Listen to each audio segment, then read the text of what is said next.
बार की बात है, एक विशाल महल में एक सुंदर रानी रहती थी। उसका महल सोने और चांदी से बना था और उसमें अनमोल रत्न जड़े हुए थे। रानी बहुत ही शानदार जीवन जीती थी। एक दिन जब रानी सो रही थी, एक छोटा सा चूहा महल में घुस गया। वो रानी के सोने के मुकुट से खेलने लगा।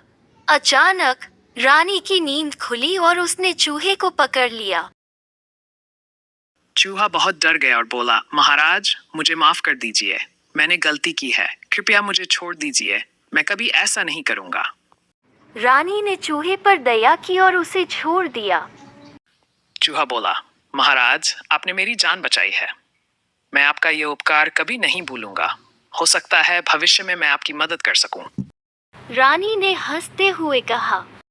रानी बोली, तुम इतने छोटे हो, तुम मेरी क्या मदद कर सकते हो?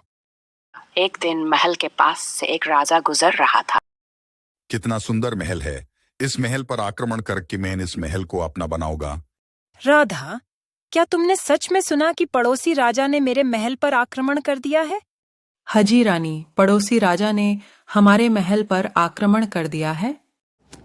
कुछ दिन बाद रानी को दुश्मन राजा ने बंदी बना लिया। उसे एक मजबूत किले में कैद कर दिया गया। रानी बहुत दुखी थी और भागने का कोई रास्ता नहीं दिख रहा था। तभी उसे उस चूहे की याद आई। चूहा रानी की मदद करने के लिए आया। उसने किले की दीवार को कुतरना शुरू कर दिया। दिन रात उसने मेहनत की और आखिरकार एक छोटा सा रास्ता बना दिया।